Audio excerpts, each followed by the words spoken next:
Alors, bonsoir et bonjour, Étienne. Alors, je suis Toi? contente de te voir. Je sais que tu es allé au Sénacolo près de 4 ans et que l'expérience au début a été assez difficile. Je sais que tu as été beaucoup aidé. J'aimerais ça que tu partages à nos frères séminaristes ce qui t'a le plus aidé, ce qui pourrait les éclairer. Alors, peut-être en commençant de te présenter. Euh, Moi, c'est Étienne, j'ai 24 ans. Je suis rentré au Chinacolo, j'avais 18 ans. Euh, j'ai fait environ presque 4 ans et demi. Je suis sorti il y a environ 1 an et demi, plus ou moins roughement. Fait que ça fait environ 1 an et demi que je suis sorti du Chinacolo. Euh, Est-ce que je vois un peu dans mon parcours du comment je me suis rendu ou Oui. juste Oui, c'est important, les racines. Pourquoi tu es arrivé à devoir aller au Sénacolo? Pourquoi tu es tombé dans une dépendance? bon. Euh, donc, moi, je viens quand même d'une bonne famille. Je viens d'une famille de six. Je sais que j'ai dit quatre sur CDQ, mais c'est parce que je pensais quatre enfants. Fait que, mais c'est ça, je viens d'une famille de six. Euh, Grandi dans la foi. Mes deux parents m'ont quand même très bien éduqué au niveau de la foi. J'ai jamais rien manqué. J'ai grandi avec la famille Myriam, donc j'allais au défi jeunesse pour ceux qui connaissent la famille Myriam.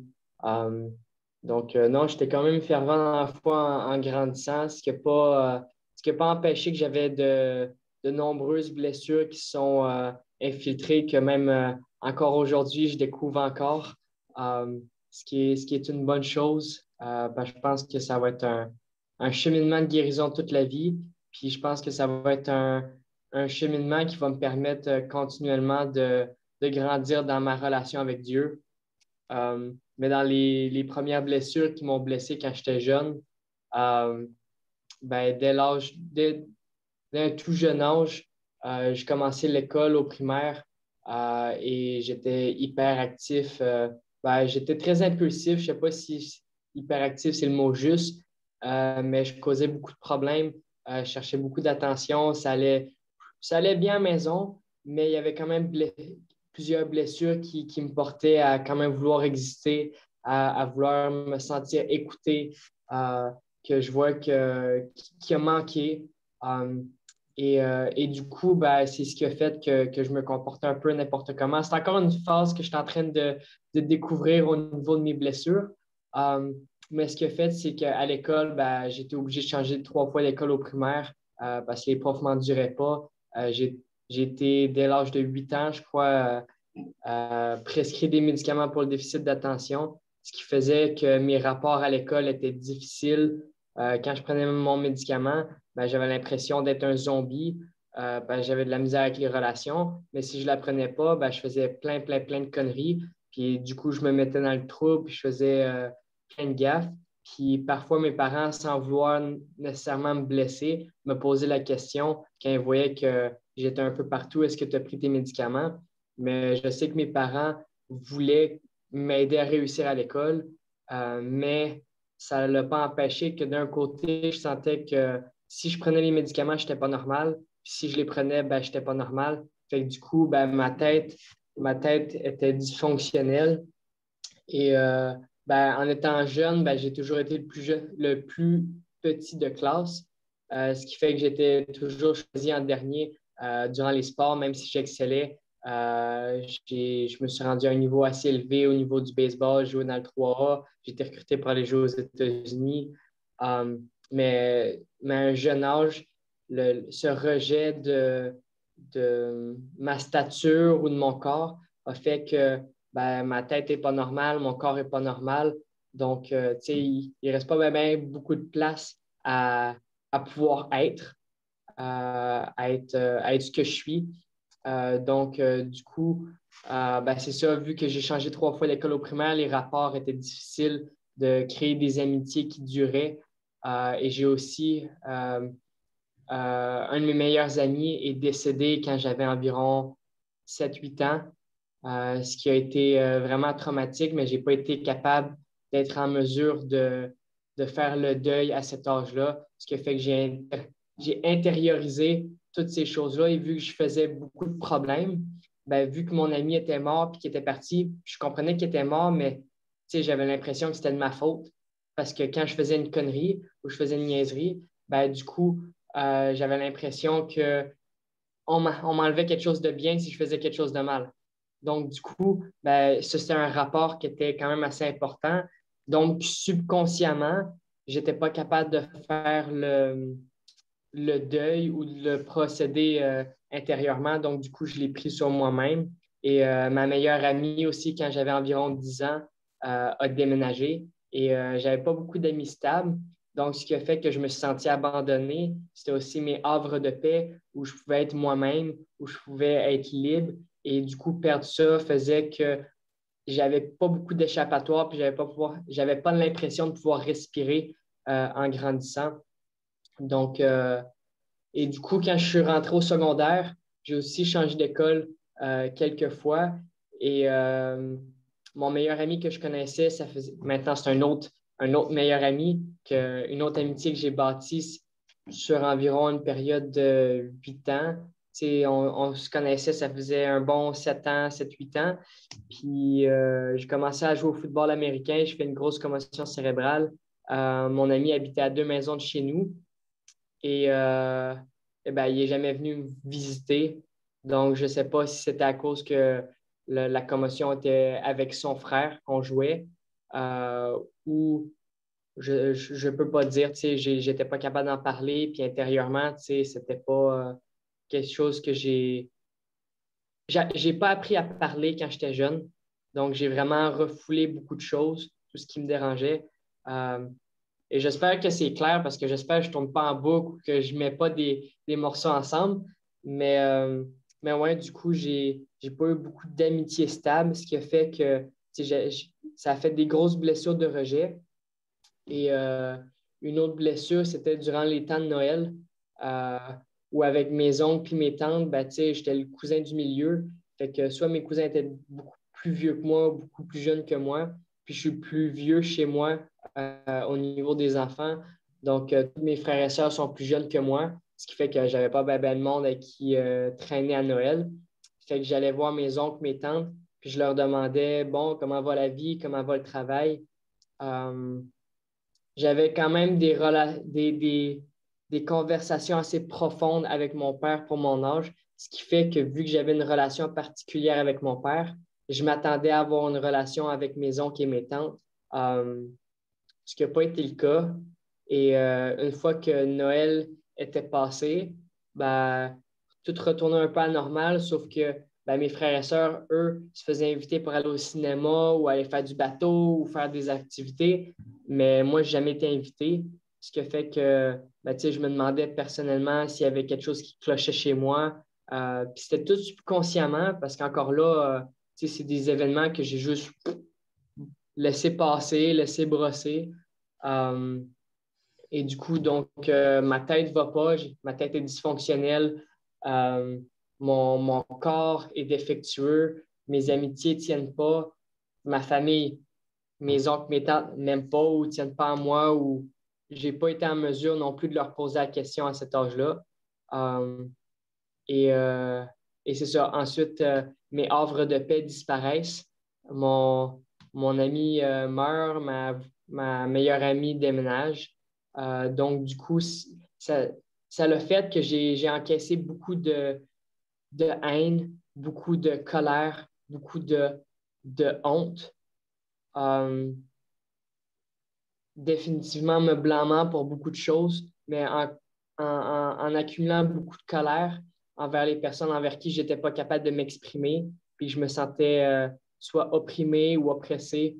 Um, et, euh, et c'est ça, ce qui a fait que, ben, en grandissant, la façon dont j'ai réussi à gérer, ou je pensais être capable de gérer, ou pour mieux dire, ma façon de survivre, c'était de m'échapper dans le baseball, ce qui a fait que j'ai joué pendant 13 ans au baseball. J'ai fait les Jeux du Québec, j'ai joué dans le 3A à Québec. Après ça, j'ai été recruté pour aller jouer aux États-Unis dans une école à environ 40 000.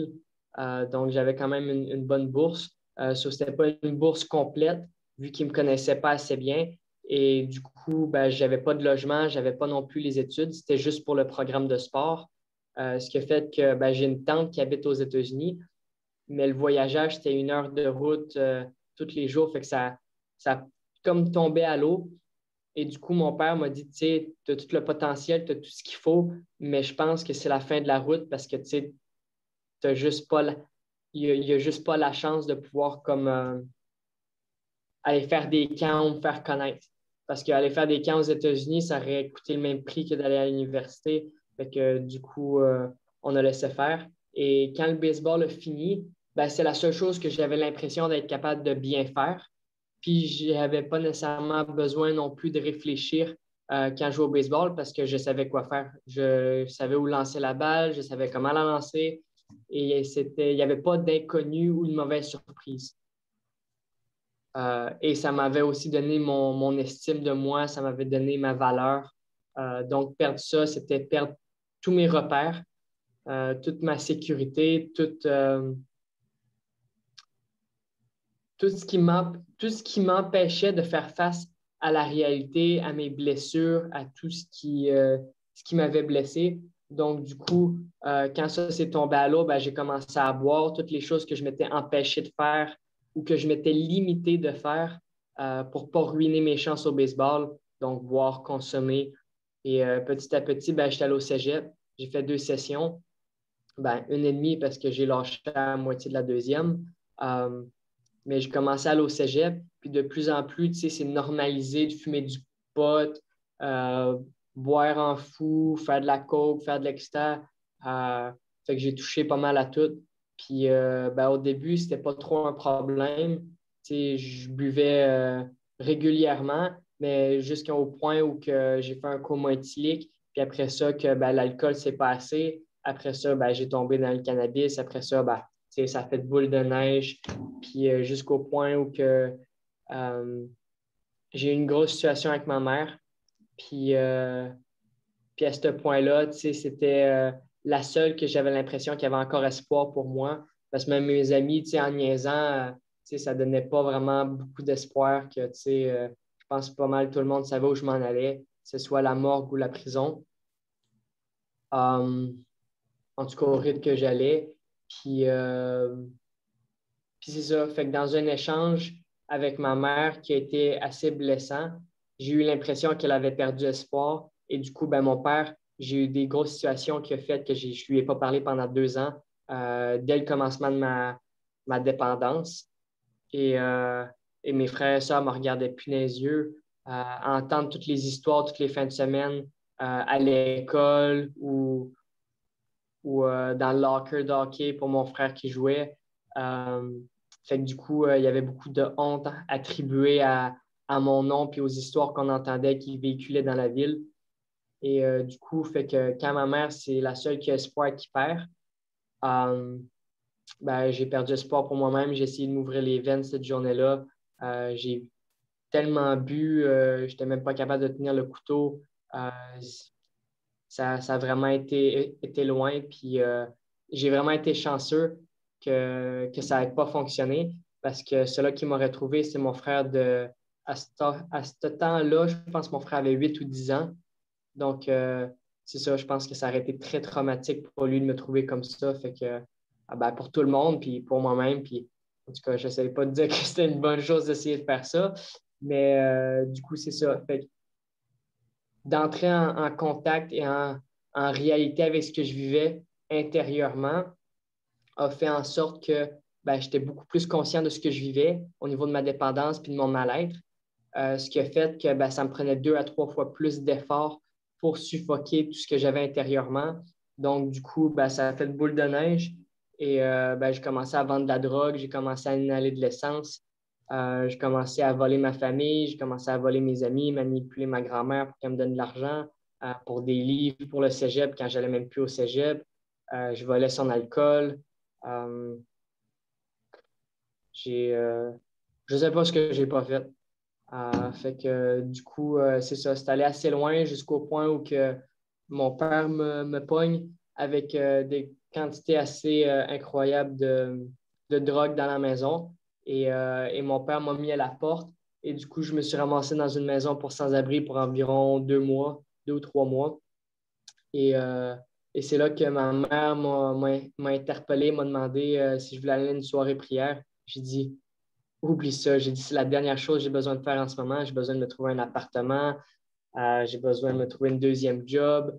Euh, les meubles pour l'appartement, trop d'affaires à penser en ce moment. C'est la dernière chose que j'ai besoin de faire, c'est de me rajouter des tâches.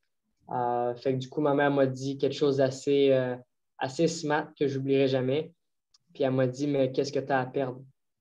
Fait que là, ben, j'ai commencé à penser à mes frères et sœurs, les rapports que j'ai brisés, la réputation que j'ai faite. Euh, fait que ouais, non, j'avais plus rien à perdre. Fait que du coup, euh, j'étais allé à la soirée prière, puis j'ai parlé avec la guide spirituelle de ma mère qui m'a demandé pour parler avec moi parce que j'étais là, ça ne me tentait pas de prier. J'étais dans le cadre de porte, puis j'attendais que le Seigneur m'envoie quelqu'un ou qui apparaisse en avant de moi. J'ai dit, moi, je suis là, j'ai fait de ma part, ils viendront me voir. Puis intérieurement, tu sais, tout le long de ma consommation, je savais que Dieu existait, sauf que j'avais l'impression qu'il ne voulait pas m'aider à cause des choix que je faisais, puis j'avais aucune envie de sobriété. Donc, du coup, il fallait que je me sauve pour que lui me sauve, ce qui ne marche pas.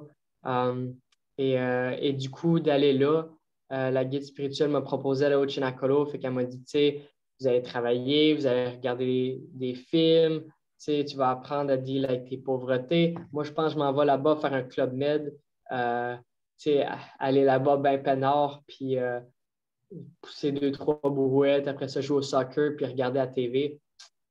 Pas pantoute. Fait que mon père me donne un ultimatum, puis me dit, si tu veux y aller, ben, je te paye l'aller, mais c'est un aller simple. Si tu n'aimes pas ça, je te laisse dans une autre maison pour sans-abri. Puis à ce point-là, ben, je commençais à penser, est-ce que je veux vraiment faire ça ou pas?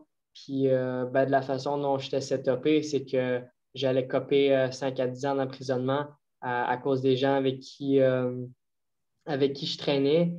Puis je sais qu'on était en train de comment dire, me setuper. Ouais, je ne sais pas comment dire en français, là. On allait me jeter sous le pont. Tu sais, c'est moi qui allais tout encaisser pour les autres, là. Fait que c'est ça, j'avais le choix. Puis mon appartement, il allait être payé. Finalement, ça commençait à se régler. Mais il y avait des grosses chances que je finisse en prison. Fait que du coup, ben, soit j'attendais la prochaine bad luck pour me réveiller, ou ça, c'était ma chance. Fait que j'ai décidé d'y aller. Puis c'est ça, ben, les 6 premiers mois, c'était la chose la plus dure. Ben, j'ai choisi d'aller au Chinacolo, mais Tu j'ai es pas allé choisi. dans quel Sanacolo? J'étais allé dans celui de la Floride. En Ton père fait, il y est en a allé deux te en Floride. reconduire? Ton père est Hein? allé te reconduire? Ouais. Mhm. Ça, c'était une expérience parce qu'il m'a gardé sur une laisse assez serrée parce que ben, j'avais sorti 300 ou 400 pièces de la banque pour aller consommer. Puis, en tout cas, je pense que je ne serais jamais rentré si j'aurais consommé. Fait que non, mon père, il a bien fait de bien moitié, là. Fait que, en tout cas, ça a été tout. Ça, c'est un autre témoignage, ces péripéties-là. Euh, Mais il était mais ferme. C'est ce qui est important, c'est que ton père et ta mère ont été très fermes avec toi. ouais, Mm. ça ne m'a pas donné le chance de manipuler ou de pouvoir être enabled. Je ne sais pas comment tu dis ça en français. Ce serait enabled, c'est quand Enabled. de me rendre dépendant ou de me rendre. Ah ouais. Ouais, c'est ça. Ils m'ont permis de prendre ma vie en main puis de faire face aux conséquences de la façon dont il fallait. Fait Ouais. que, ouais, mes parents ne m'ont pas payé d'appart, ne m'ont pas payé la thérapie. Si je voulais y aller, ben, ils m'ont dit, tiens, tu as les ressources. Mais c'est ça. Donc, je pense que j'ai arrêté de l'argent gaspillé anyway. Euh, Fait que du coup, d'aller au Chinacolo, je suis allé dans le premier en Floride. C'était la deuxième maison qui a été bâtie parce qu'il y en a deux en Floride. Et c'est ça, les 6 premiers mois ont été très difficiles parce que j'avais choisi d'y aller, mais je n'avais pas choisi de changer, ce qui faisait que ben, je me battais contre le système. Puis j'ai vécu beaucoup de moments d'humiliation où j'ai été confronté à mes pauvretés, puis on m'a mis à ma place, puis on m'a dit la vérité, ce que mes amis à l'extérieur ne faisaient pas. Donc, de vraiment me voir comme j'étais, c'était quelque chose qui a fait monter beaucoup de colère, beaucoup de haine, euh, et vraiment tout ce que j'avais intérieurement que je ne savais pas qui était là, ben, a fait surface. Euh, et, euh, et du coup, c'est ça, j'ai eu un moment, plusieurs moments où que j'ai été face à. Je vais essayer de reposer avant d'aller plus loin parce que me situer. Euh, Bien, donc, ce qui est important aussi, c'est que tu étais confronté parce que c'est les gars qui vous confrontent parce que les autres ils ont vécu la même chose. Ils ne te laissaient pas faire des manipulations, là. Ils t'emmenaient à la vérité, puis ils t'emmenaient à regarder en face la réalité. ouais, ben, je pouvais pas, ouais, puis je pouvais pas l'échapper. Puis c'est ça, ce qui a fait que j'ai essayé de dealer avec de la mauvaise façon. Tu sais, j'ai fait beaucoup de compromis. Je volais de la nourriture. J'ai tombé dans la kleptomanie au début. Tu sais, de l'adrénaline du vol, de rentrer dans, nous autres, on appelle ça la dispense, mais c'est le garde-manger, puis voler du chocolat ou des affaires, même si j'aime pas le chocolat, c'est juste le trip de rentrer puis de pas me faire pogner. Puis juste ça, ça me faisait aller. Puis euh, jusqu'au point où que c'était plus assez.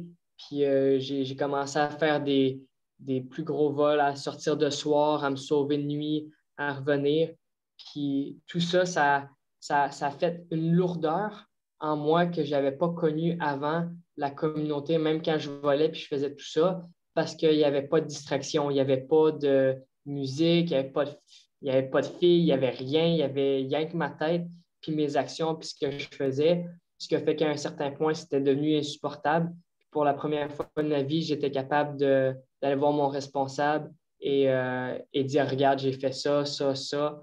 Et, euh, et à ma surprise, je m'attendais à avoir des grosses conséquences. Puis dans ma tête, je me suis dit, de toute façon, c'est quoi le pire qui peut arriver?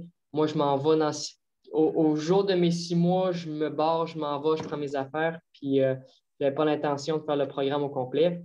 Fait que je me suis dit, tant qu'à à partir, ben, je vais partir le cœur libre. Puis si il y a une conséquence, je la fais, mais je m'en vais après. Fait que, à ma surprise, quand je suis allé voir mes responsables, puis j'ai dit, regarde, j'ai fait ça, ça, ça et ça. Et ben, ils m'ont vraiment accueilli, puis ils m'ont dit, t'es si misérable que ça. Puis tu sais, il y a eu beaucoup d'amour, puis il n'y a pas eu aucune conséquence. Ce qui m'a vraiment montré que dire la vérité, c'est quelque chose qui peut être bien, même si j'ai fait quelque chose de mal.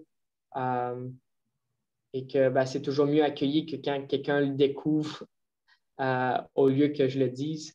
Euh, donc, du coup, c'est ça. Puis même après ça, je n'avais pas encore décidé de rester. J'ai été transféré une semaine avant mes 6 mois et ça, je pense que ça a été ma planche de salut parce que quand je suis arrivé dans la deuxième maison, j'ai dit au bon Dieu, j'ai dit, moi, là, je suis parti, je m'en vais le jour de mes 6 mois. Fait que tu as une semaine pour me prouver que cette maison-là va être différente de l'autre parce que tu m'as perdu, là. Là, je suis parti. Fait que, euh, fait que finalement, je suis resté. Puis j'ai vu qu'il n'y a personne qui m'a demandé ce que j'avais fait, pourquoi j'avais été transféré, rien du tout. Ce qui m'a vraiment donné un nouveau départ et j'ai commencé à vraiment comme me donner une chance puis à reporter ma date de départ à un mois. Puis après ça, ben, après un mois ou deux, ben, on m'a fait confiance puis on m'a donné la responsabilité de faire l'accueil pour un jeune qu'on appelle l'ange gardien. C'est d'être avec lui 24 heures sur 24, de travailler avec lui. S'il va aux toilettes, il faut que j'attende en arrière de la porte. On dort sur des lits superposés. Même moi, je l'ai vécu, puis c'est envahissant. C'est envahissant au début, mais c'est aussi, ben, ça a été ma première vraie amitié quand moi j'ai reçu l'ange gardien. Donc, de pouvoir le faire, qu'on fasse confiance avec la vie de quelqu'un d'autre, ça a comme fait, wow, tu sais, je dois être en train de faire quelque chose de bien là, pour qu'il me fasse moi, j'ai même pas confiance avec ma propre vie. Quand on me donne la vie de quelqu'un d'autre, ça rentre au poste, là. Fait que c'est ça. Fait que ça m'a donné confiance. Puis petit à petit, on m'a donné responsabilité de l'engagement du jardin, de la planification, de planter, de semer, de tout ce qui a rapport au jardin. Donc, petit à petit, mais je commençais à croire que peut-être que les autres voyaient quelque chose que moi, je ne voyais pas. Puis que ben, j'ai commencé à croire plus en moi. Puis après un an, ben, j'avais vraiment commencé à embarquer, à dire la vérité moi aussi, puis ben, à confronter les autres. C'est quelque chose que je ne voulais pas faire au début parce que je trouvais que le monde, c'est des casse-bonbons, pour dire plus poliment. Euh, fait que, fait que c'est ça. Fait que non, ça ne me tentait pas d'être un de ces gars-là. Mais j'ai commencé à comprendre que si ces gars-là ne m'avaient pas dit la vérité, je ne serais pas resté comme. Ben, j'aurais rien changé. J'aurais été la personne que j'étais. Euh, et du coup, de pouvoir apprendre à dire la vérité aux autres, ça voulait dire que, si je tiens à quelqu'un, je peux dire la vérité, même si ça fait mal. Peut-être qu'il va y avoir une brisure au niveau de la relation. Peut-être que la personne ne me parlera pas pour 3 jours ou plus, whatever, mais qu'au moins, je ne vais pas être responsable de sa mort ou de sa rechute par faute comment tu appelles ça? Par mon omission. Donc, de rien faire, c'est aussi pire ou même pire que de ne rien faire. Fait que, en tout cas, mon opinion. Et du coup, c'est là que j'ai vraiment appris à me donner. Puis c'est sûr qu'au début, je ne le faisais pas de la bonne façon. Puis il y avait beaucoup de nervosité qui sortait. Fait que l'orgueil aussi qui pompait quand on ne m'acceptait pas. Fait que ça a été vraiment un cheminement d'apprendre à dire les choses de la bonne façon.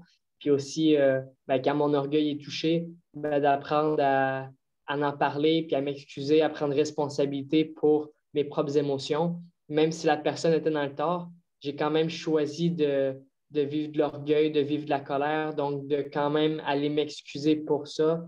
C'était quelque chose que je n'étais pas capable de faire avant. Donc, je dirais que ma première année, ça a vraiment été les piliers. Donc, la prière, le travail, l'amitié, ben, au niveau des confrontations, la vérité, le partage, apprendre à dire ce que je vis intérieurement et, euh, et juste faire la base, quoi. Je pense que la première année, c'était vraiment. C'est quand même beaucoup, là. Ça a l'air intérieurement, ça avait l'air de ne pas être grand-chose au début quand je suis rentré. Ah, la base. Ouais, ouais. Non, la base, ça prend du temps à C'est rentrer, surtout que la tête C'est dure. très difficile, pas seulement pour toi, mais pour nous, parce qu'on a tous des problèmes, hein? Puis on a tous des dépendances, puis il y a plein de choses inconscientes dans notre vie, il y a plein de blessures, et alors se confronter à notre vérité, on a tous à la faire, et apprendre à parler aussi, la bonne manière de parler. En tout cas, moi, j'ai du chemin à faire aussi. Mais je trouve ça beau, qu'est-ce que tu dis? Le fait que ce soit des jeunes qui ont vécu la même chose que toi, ça t'a-tu beaucoup aidé, ça? Oui, parce que ben, mes deux parents, c'est des psychologues, puis je pense qu'un psy, ça ne m'aurait pas intéressé. Je pense que j'avais beaucoup trop d'orgueil pour ça. Puis grandir avec deux psys, euh, ben, j'ai toujours vu comme la dépression puis toutes ces choses-là comme un signe de faiblesse ou je devrais savoir mieux vu que j'ai deux parents qui sont professionnels dans le domaine, que ça ne devrait pas être quelque chose qui devrait m'affecter. Fait que du coup, je ne me suis jamais permis de vivre ces choses-là. Et, euh, et ben, en tout cas, je n'ai fait du chemin parce que même en communauté, je pense que j'aurais pas voulu voir un psy. Puis dernièrement, j'ai de l'accompagnement spirituel par rapport à des blessures qui sont remontées. Puis ce qui fait que je pense que la psychologie puis les thérapies, c'est bien, mais il faut que la personne soit rendue à un point où qu'elle veut, puis que ben, intérieurement, elle soit apte à être capable de faire face à ces blessures-là, puis tout ce qui remonte. Parce que ben, c'est très souffrant, là, dans le sens que j'ai vécu dernièrement. C'est c'est aussi intense que ben, là où je m'en allais avec le fait d'être transféré à Lourdes. Euh, mais c'est ça, ça fait que ben, ça va pas mal plus vite que ce que j'ai vécu à Lourdes parce que ça a duré au moins 6 mois intérieurement à me battre avec moi-même.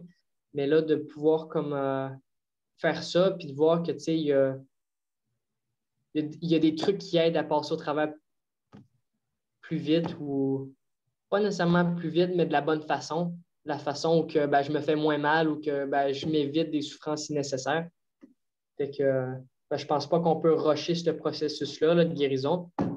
Mais, euh, mais c'est ça. Fait que là où je t'ai rendu, c'était que ben, c'est ça, j'avais appris la base. Puis à un certain point, ben, je suis arrivé à mon responsable Albino, celui qui gère aux États-Unis. Puis je lui ai dit, regarde, je pense que je commence à être pas mal stagnant. Puis là, j'avais 1 an de communauté. Puis j'ai dit, regarde, je pense que j'ai besoin d'être transféré dans une autre maison ou d'aller en Europe. Puis je ne voulais pas aller en Europe au début. Là, ça m'a pris vraiment de piler sur mon orgueil parce que aux États-Unis, on entendait souvent que c'était comme, surtout l'Europe, c'était très souffrant. C'était quelque chose de beaucoup plus inconfortable, beaucoup Ah plus oui? demandant. Mais c'est Ah, aussi à cause de la langue, parce que toutes les maisons parlent italien. Tu n'as ouais. pas ta culture. Certaines Ah maisons ouais. sont beaucoup plus grosses, donc faire des rapports plus rapprochés, c'est difficile. Donc, Mhm. c'est vraiment se lancer dans l'inconnu. Ça reste la communauté, ça reste. Le cœur reste là quand même, mais il y a beaucoup de facteurs qui sont différents qui causent un inconfort plus grand qu'aux États-Unis parce que là, on est body-body, on peut parler de certaines choses que tout le monde parle, on parle la même langue, tu sais, mais là, tu vas là-bas, c'est comme si tu recommençais de zéro, quoi. C'est comme, ah, t'es américain, nan, nan. All right, tu sais, c'est comme si tu venais de rentrer en communauté, fait que c'est quand même, ça demande beaucoup d'humilité. Donc, du coup, c'est ça, j'avais demandé à mon responsable d'aller en Europe pour 2 raisons. J'ai dit soit pour creuser plus profondément mes blessures ou pour aller connaître le cœur de la communauté, voir qu'est-ce qui a sauvé ma vie, puis pourquoi, puis comment ça a tout commencé. Et du coup, j'ai été chanceux. J'ai été 1 mois à Saluzzo, la maison mère. Et ensuite, j'ai été transféré à Lourdes. Et, euh, et Lourdes, ça a été vraiment demandant aussi. Je dirais que ben, la communauté, c'est pas une maison de vacances. C'est pas le Club Med que j'avais en tête. Fait que ce soit au niveau du travail, très exigeant, que ce soit au niveau émotionnel à cause des situations constantes avec d'autres mondes, parce que vivre avec 20 tox dans une maison, là, c'est quelque chose. Puis des fois, quand il y en a 40, c'est encore pire. Fait que c'est ça. Fait que émotionnellement, tout ça. Mais là, c'était un autre, une autre croissance, une autre souffrance, mais pour différentes raisons, parce que c'est comme petit à petit, tu sais, je m'habitue dans une chose, je me suis habitué au travail, je me suis habitué au partage, je me suis habitué à certaines choses, mais à toutes les fois, il y a toujours quelque chose de plus qui demande un inconfort, puis ça fait comme, ah, OK. Tu sais, de dire oui au bon Dieu, de dire oui à la souffrance, de dire oui à la croix, de dire oui au dépassement, au surmontement. C'est quelque chose qui est constant, c'est quelque chose que si tu ne vis pas ça en communauté, tu as manqué ta shot. Tu as vraiment manqué ton chemin, puis je ne sais pas ce que tu as fait. Mais Ça veut dire que mais Jésus était devenu quelqu'un pour toi, là. Pour que tu dises, je dis ouais, oui au bon Dieu. Jésus était devenu quelqu'un pour toi. oui.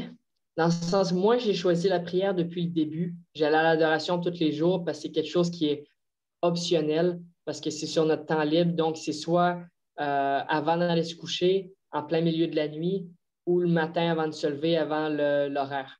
Parce Oh. qu'on a nos temps de prière, on a les 3 chapelets, on a la messe, on a la confession, on a certains moments de prière communautaire, mais l'adoration personnelle, on a 1 heure communautaire le samedi matin à 2 heures pour prier pour ceux qui sont encore dans la drogue parce que c'était l'heure où on faisait ces choses-là.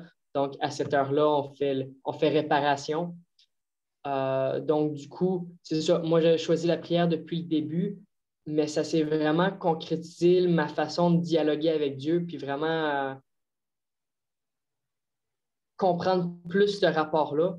Ça s'est fait à Lourdes, parce que justement, quelques mois après que j'étais arrivé, j'ai reçu la notice ou la nouvelle que ma grand-mère était décédée et j'ai reçu la nouvelle 1 mois après les funérailles, ce qui a fait que, ouf, il y avait beaucoup d'émotions, beaucoup de colère qui est sortie. le fait qu'on ne m'ait même pas appelé, ça m'avait vraiment, vraiment mis en colère. Et pourquoi cette mort-là m'avait été si douloureuse et si difficile à accepter, c'est que ma grand-mère, ben, du côté de mon père, même si je ne l'ai pas vue souvent, ça a toujours été comme une personne où son regard a vraiment pénétré, a vraiment percé. Je dirais qu'il y a quelques personnes dans une vie qui peuvent te regarder comme ça et te dire, ouais, j'existe vraiment pour cette personne-là, puis je me sens aimé. Puis du fait que je ne la voyais pas vraiment souvent parce qu'elle habitait aux États-Unis, mais que ça a eu cet impact-là, c'était comme une preuve que je pouvais être aimé. C'était une preuve tu sais, que je pouvais être bon, une preuve que j'étais aimable et que l'amour existe d'une certaine façon. Même si, tu sais, je n'ai fait de l'expérience, intérieurement, je ne le croyais pas nécessairement toujours, mais avec elle, c'était dur de ne pas le croire ou de ne pas le sentir. Fait que de la perdre, ben, c'était de perdre cette preuve d'amour-là. Et du coup, ben, dans cette période-là, ben, toutes mes blessures de rejet ont remonté à la surface. Ben, les Noël était juste au coin, juste après son décès. Fait que je pense que elle, c'était le mois d'août qui est décédée le 15. Et moi, j'ai reçu la nouvelle fin octobre, début septembre. Donc, novembre, décembre, arrive Noël. J'ai 3 mois pour dealer avec. Puis, ben, on m'avait donné l'engagement de faire l'ange gardien pour quelqu'un du Vietnam. Parle rien que vietnamien, les gars. Fait que, tu sais, je dois me donner constamment un gars qui ne parle pas la même langue. Puis le jour où je le reçois, ben, non, c'est le lendemain, je reçois la nouvelle. Puis j'essaie de lui expliquer que, tu sais, il y a un décès, mais lui, il comprend more or less, là, il comprend que quelqu'un est mort, mais that's it, là. Fait que moi, intérieurement, tu sais, j'ai pris une journée off. L'ange gardien, après ça, on me l'a reconfié. Euh, mais mais c'est ça. Je pense que ça a vraiment été une grâce aussi, parce que d'être obligé, je l'ai fait aussi parce que je voulais. Euh, mais ça a été un peu, tu sais, on te donne l'ange gardien en communauté, on ne dit pas non. Ça n'existe pas, ça. Fait que c'est comme tu le fais.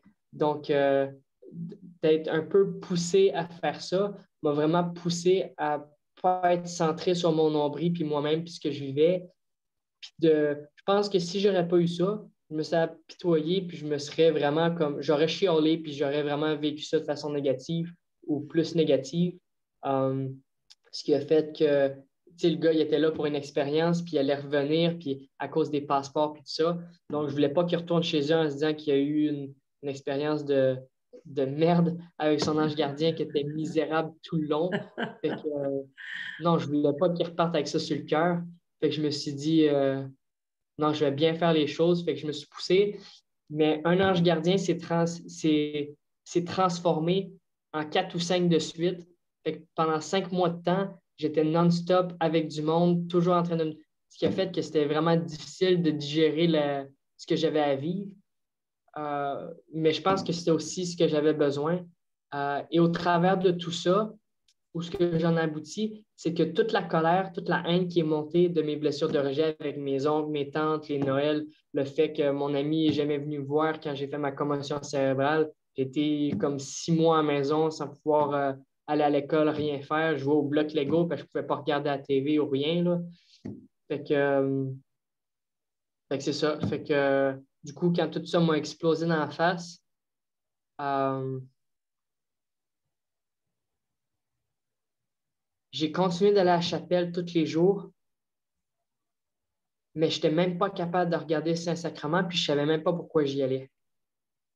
Je sais juste que j'y allais depuis que je suis rentré en communauté. C'est devenu deuxième nature. C'est qu'en fait, tu sais, je ne comprenais pas pourquoi j'y allais, mais je me disais, j'ai besoin d'y aller, même si je sens rien ou que je suis en colère, j'ai besoin d'y aller. Mais je ne pouvais pas expliquer comment ou pourquoi. Puis à même pas être capable de regarder le Saint-Sacrement, là, j'étais en s'il vous plaît, là. Puis je regardais la Vierge, puis j'ai dit là, il faut que tu m'aides, là. Puis j'avais pas de relation avec la Vierge Marie avant ça, parce que j'ai une relation assez compliquée avec ma mère. On a de la difficulté à communiquer. Donc, du coup, communiquer avec une deuxième maman, ça vient pas naturellement. Puis me dire que c'est une mère qui écoute, moi, ma mère a de la misère avec l'écoute. Fait que de me dire que cela va m'écouter, ouf, tu sais, c'est un concept qui est dur à intégrer, même si, tu sais, je le comprends, puis j'ai de la misère à le croire. Fait que du coup, ben, je parlais à Marie, puis je disais, là, tu vas m'aider, là. Pas le choix. J'ai dit, lui, là, j'ai rien à dire en ce moment. J'ai dit, j'ai rien, mais rien à dire. Puis, c'est ça, je pense qu'au travers de tout ça, tu sais, j'ai réussi à m'exprimer et dire ce que j'avais sur le cœur en parlant à Marie parce que Jésus, je n'étais pas capable d'y parler. Puis, même que durant les adorations, le samedi, tout ce que j'avais envie de faire, c'est tout le monde se sent bien parce que c'est une adoration, l'Esprit Saint rentre, puis on se sent libre, puis tu as toutes les émotions qui sortent. Mais moi, là, je regarde les autres à côté, là, c'est comme, non, j'ai rien qu'envie de me lever et commencer à taper sur quelqu'un parce que c'est comme, non, moi, j'ai pas envie de sourire puis chanter de même comme tout le monde puis d'être de bonne humeur, là. Fait que, non, ça a vraiment été une période où il a fallu que je choisisse de vraiment piler sur ces émotions-là pour être capable de me donner au gars à qui je faisais l'ange gardien. Et du coup, éventuellement, de vivre toutes ces choses-là m'a porté à vraiment avoir une discussion chaude avec le bon Dieu.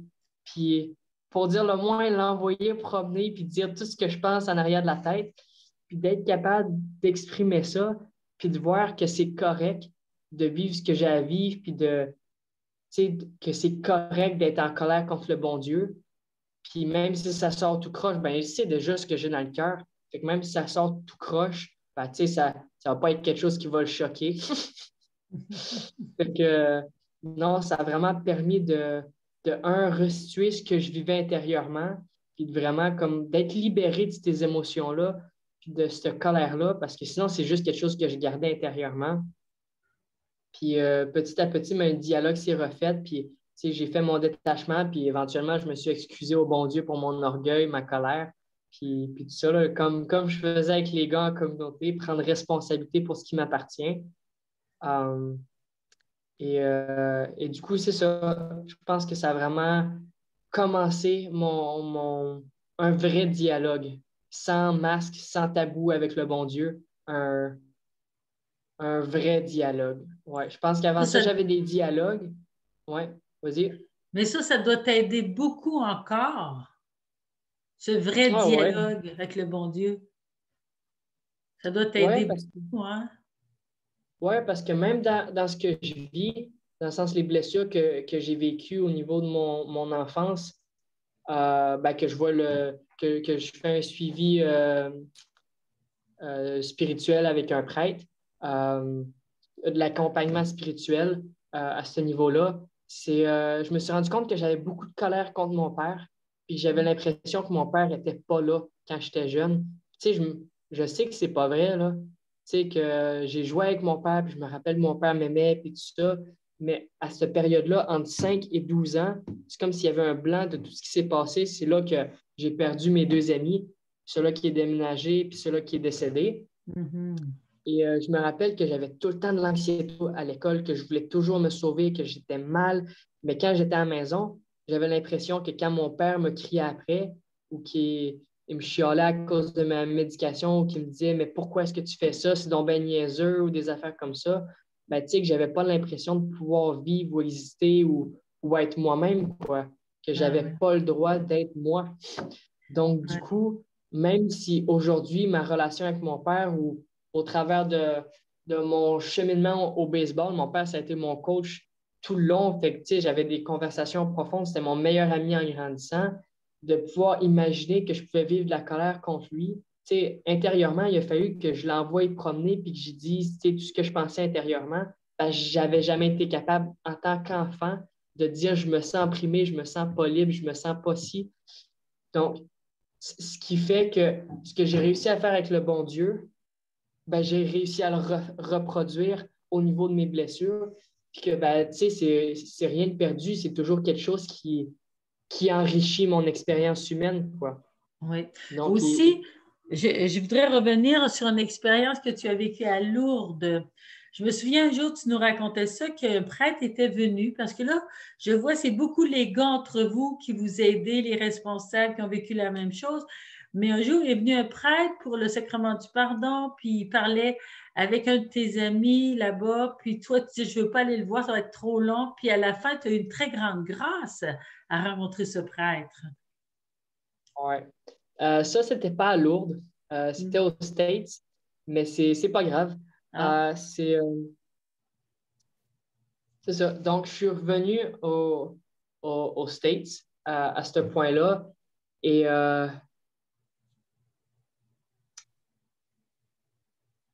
je pense qu'avant d'aller là-dedans, je veux juste faire le parallèle, juste transférer, parce que sinon, je vais perdre mon fil Oui, linéaire vas-y, vas-y. de, Il te de reste, mon.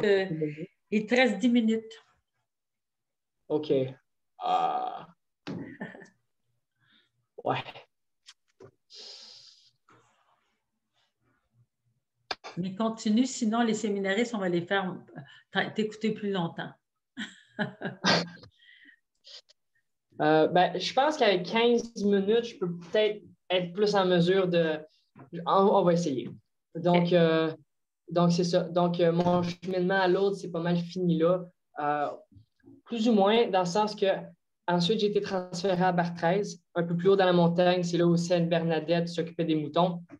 Et, euh, et là, ben, dans cette maison-là, j'ai vraiment appris à communiquer puis avoir un détachement par rapport à mes partages. Quand je m'excuse pour mon orgueil ou je m'excuse pour ci, m'excuse pour ça, parce que j'étais constamment en situation avec mon responsable. Il y avait constamment des compromis et de pouvoir comme dire la vérité en sachant que je vais probablement souffrir les conséquences puis que il y allait avoir du ressentiment puis que j'allais souffrir pour dire ce qui est vrai puis ce qui est juste.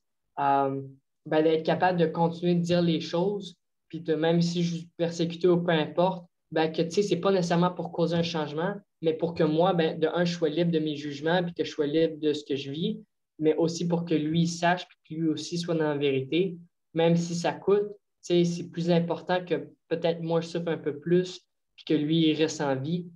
Euh, donc, du coup, ben, c'est ça. Fait que, tu sais, j'ai vécu une bonne période dans cette maison-là où j'ai vécu beaucoup d'injustices, ce qui a fait que, tu sais, j'étais le garçon le plus vieux de la maison, puis j'avais pas l'impression d'être capable de redonner ce que j'avais reçu. Donc, fast forward, là, je skip des bouts. J'arrive aux États-Unis, je suis revenu. euh, et à ce point-là, j'avais environ 3 ans de communauté. Et comme j'avais dit un peu, tu sais, quand un gars va en Europe, c'est comme compris qu'il va souffrir plus que les autres. Puis, tu reviens, tu as quand même un statut, c'est le gars, il est allé en Europe, tu sais. Fait que c'est comme, tu sais, ça veut dire que, tu sais, sa parole va être quand même bien prise. C'est comme, alright, il est allé au cœur de la communauté, puis, tu sais, il parle pas dans le vide, là, tu sais, il en a vécu des affaires. Fait que du coup, ben, le premier mois, c'est toujours un mois d'humilité quand tu rentres dans une nouvelle maison. Et du coup, ben, tu restes en silence, tu dis rien de ce que tu vois. Mais aussitôt que mon temps d'humilité a fini, ben, j'ai commencé à dire tout ce que je voyais. Puis là, je savais que j'avais 3 ans, que j'avais fait l'Europe, que ma parole avait bien pris. Et du coup, tout ce que j'ai pas pu donner quand j'étais en Europe, ben, je l'ai comme vomi puis régurgité quand je suis arrivé aux États-Unis. Ce qui fait que, tu sais, j'avais des bonnes intentions, je voyais beaucoup d'incohérences, je voyais tout ce qui se passait en avant de moi. Euh, et ça a fait que ben, je suis rentré chaud. Tu sais, j'avais des bonnes intentions, j'avais le cœur à bonne place, mais je ne l'ai pas fait de la bonne façon. Ce qui a fait qu'éventuellement, euh, ben, tu sais, j'ai fait une grosse connerie que je pense qui était nécessaire. Et à ce point-là, on m'avait donné des responsabilités dans la maison de gestion avec 5 gars. Donc, c'est un peu comme le conseil général dans une communauté. Donc, pas responsable, mais tu sais, quand même en charge de faire des décisions, qui va faire l'ange gardien, qui va travailler où. Donc, vraiment, le leadership de la maison, le cœur. Et du coup, ben, quand j'ai fait ma connerie,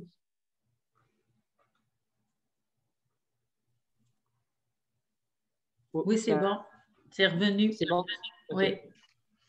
Donc, du coup, quand j'ai fait ma connerie, ben, toutes mes responsabilités, tout ça m'a été enlevé. Donc, du coup, ça a été quand même un moment d'humiliation, un moment où que ça m'a permis aussi de me recentrer sur moi-même et vraiment vivre plus intérieurement où ce que j'avais besoin d'être. Et, euh, et du coup, c'est ça, ben, ma mère m'a parlé au téléphone. Euh, j'avais demandé la permission durant le festival, vu que ma famille ne pouvait pas venir me voir, si je pouvais parler avec ma mère. Et du coup, ben, j'ai parlé avec ma mère, puis ma mère m'a dit quelque chose qui était quand même assez smart.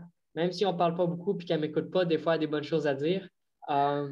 Mais c'est ça, elle m'a dit, tu sais, ça me fait vraiment penser beaucoup à Thomas puis à Saint-Pierre tu sais, qui ont douté, mais que comment c'était nécessaire.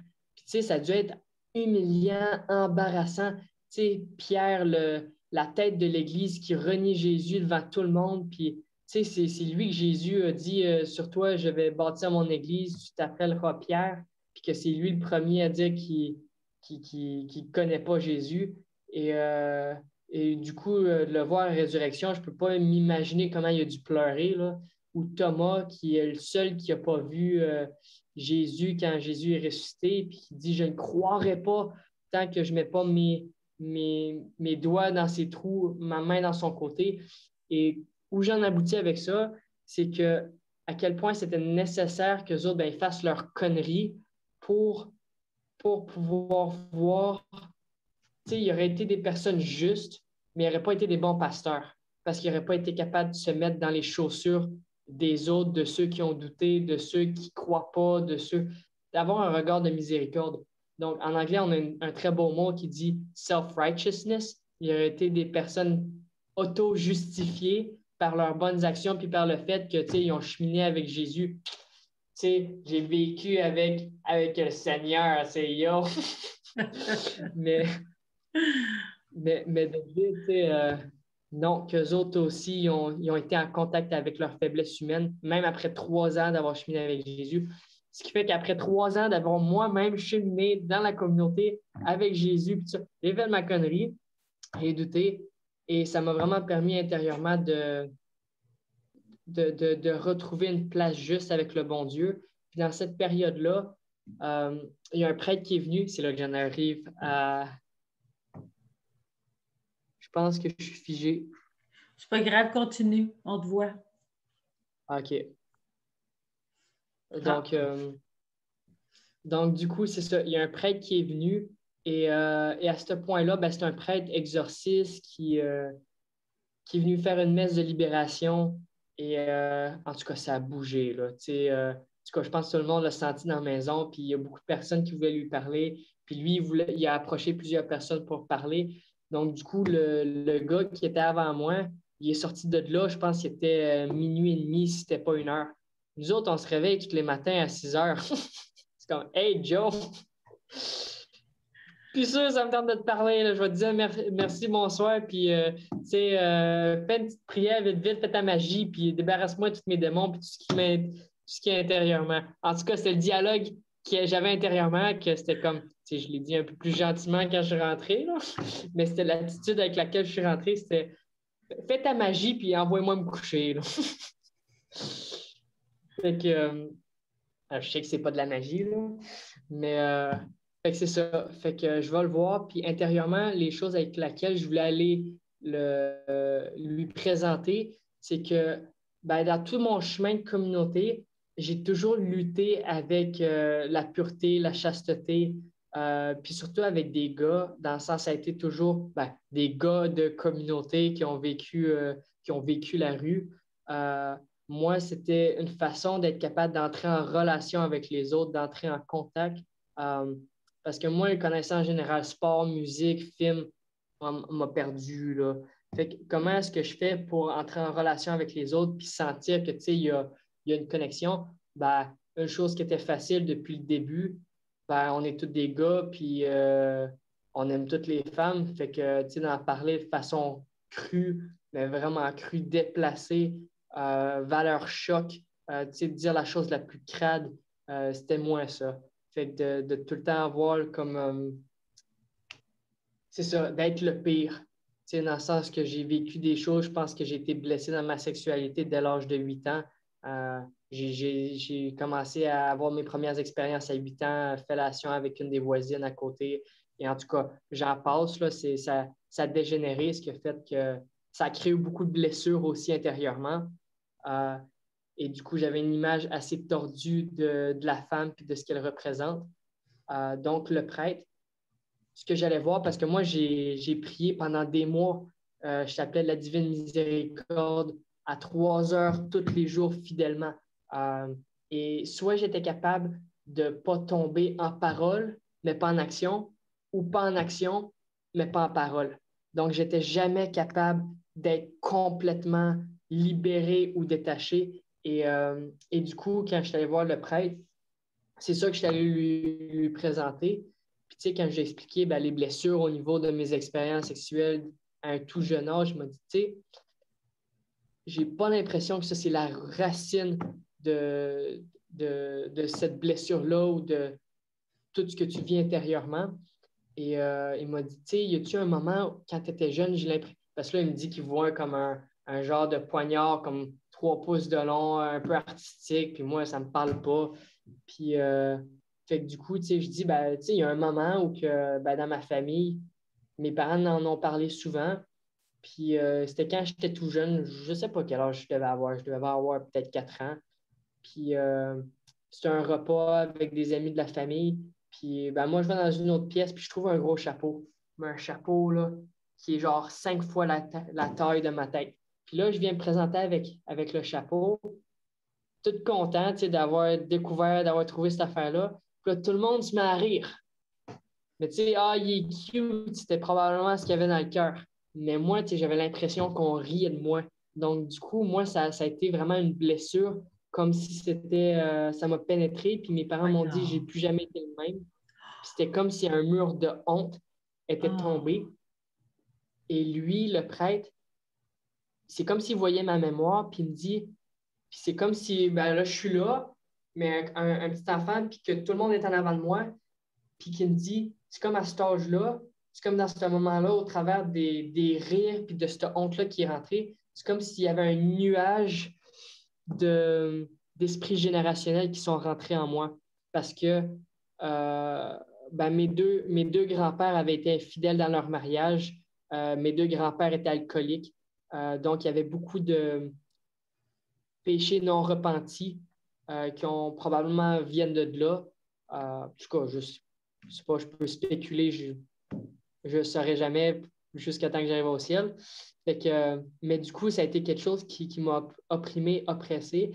Puis, aussitôt qu'il a commencé à mettre des mots sur ce nuage, de dire chaque esprit ou chaque oppression que j'avais, je me suis mis à brailler, là, mais brailler pendant 1 heure et demie, là, dans le sens, commencer à dire, là, je ne les connais pas nécessairement en français, là, je vais les dire en anglais vite, vite. Puis après ça, je les dirai en français du mieux que je peux.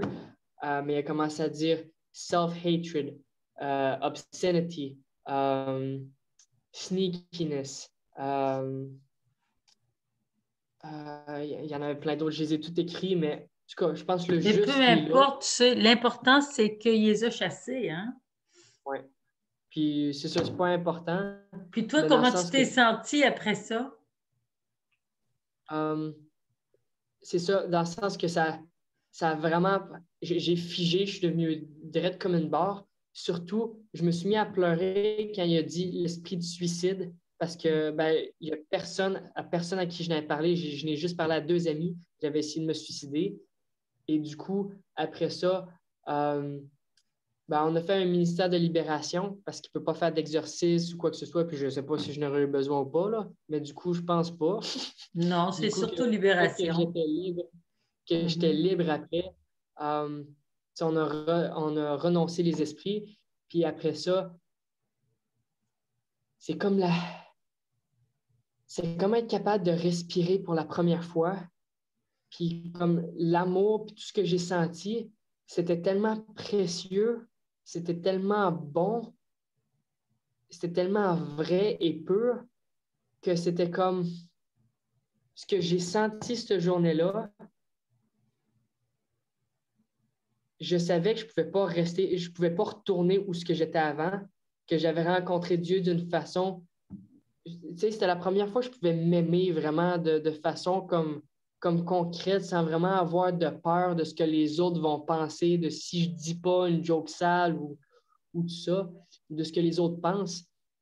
Puis vraiment, je pense qu'à ce moment-là, euh, c'est ce qui m'a donné la force de vraiment choisir Dieu, de façon concrète, puis de me dire, non, je ne veux pas ces choses-là, je ne veux plus jamais réinviter ce qui est parti parce que je me sens tellement libre que je ne veux pas prendre la chance de prendre quoi que ce soit qui pourrait me séparer de cet amour-là ou de cette liberté-là, de me connaître puis de m'aimer de la façon dont je suis capable de m'aimer et d'accueillir l'amour de Dieu.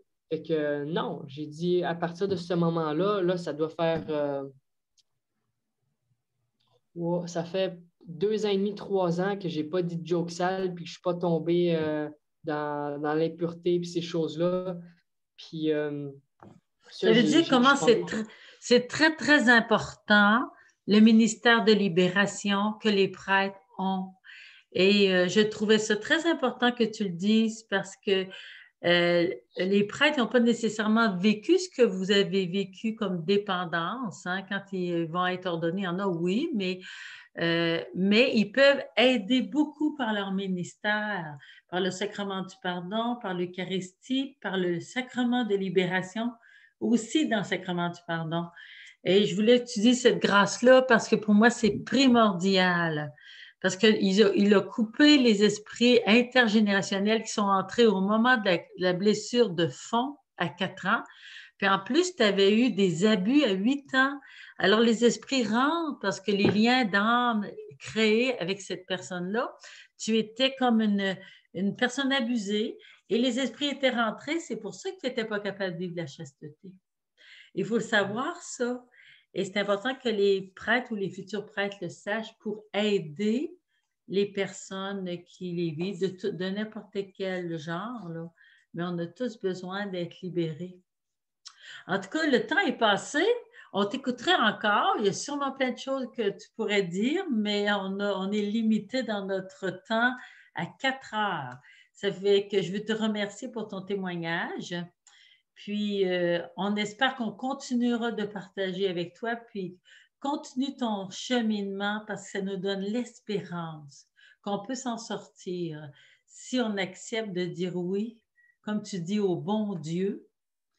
Puis, je trouve ça très, très beau le fait que tu es allé le voir tous les jours dans l'adoration. Ça a dû être une très grande grâce, même si tu ne sentais rien. Cette fidélité-là, le Seigneur, il a répondu à ta fidélité par la sienne. Ouais. Puis j'aime beaucoup quand tu dis il fallait que je prenne les conséquences de mes actes, puis que j'accepte de dire la vérité, même si j'étais persécutée. C'est quelque chose, ça prend beaucoup de courage, mais c'est Jésus qui nous rend capable de faire ça. C'est parce qu'il est dans ton cœur et il te donne la force de le faire. Alors, merci beaucoup. Je suis obligée d'arrêter. Si je Oui? peux juste dire une chose. Donc, de un, ben, merci à tout le monde qui m'a écouté. Puis, ben, c'est toujours un cadeau aussi pour moi parce que ça me permet aussi de me replonger dans mon histoire et ne pas oublier ce que le Seigneur fait. Parce que le jour où j'oublie d'où je viens, ben, c'est le jour où je retourne où j'étais. Et de deux, je veux donner la permission à Monique s'il y en a qui ont des questions ou qui aimeraient entrer en contact avec moi. Peu importe, je te donne la permission de donner mon contact par la suite. Et je veux aussi dire que dans ce que je vis aujourd'hui, depuis que je suis sorti de communauté, puis à cause de ce que j'ai vécu en communauté, le sacrement du pardon, l'adoration, c'est des choses qui font partie de ma vie de façon centrale, aussi avec l'Eucharistie, dans le sens que je ne sais pas, avec tout ce que j'ai vécu cette année, autre histoire pour une autre fois, Oui. que je ne serais pas debout aujourd'hui si ce n'était pas de l'Eucharistie, la confession. Moi, je vais à la confession une fois par semaine. Si j'étais encore capable d'aller à l'Eucharistie tous les jours, j'irais. Et l'adoration eucharistique, j'y vais encore tous les jours pendant que je peux encore en profiter pendant que j'étais à Marie-Jeunesse.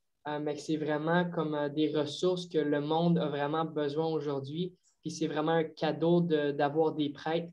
Et ben moi, je vis avec des prêtres pour l'instant. Peut-être pas pour longtemps parce que là, je m'en vais en appart. Mais là, j'ai goûté toutes les gouttes que je suis capable de prendre. Mais vraiment, tous ces sacrements-là, c'est vraiment une beauté quand ils sont disponibles. C'est vraiment, en tout cas, c'est ce qui me tient en vie aujourd'hui. Puis si c'était pas du bon Dieu, pense que j'aurais pas fait 19 ans, là. Non, hein. Alors, ça va aider ces futurs séminaristes, ces séminaristes-là qui sont appelés à la prêtrise à persévérer dans leur formation parce qu'ils ont beaucoup à donner. Hein? Mm. Par le sacrement du pardon, l'Eucharistie, la libération. Merci, au revoir. Merci.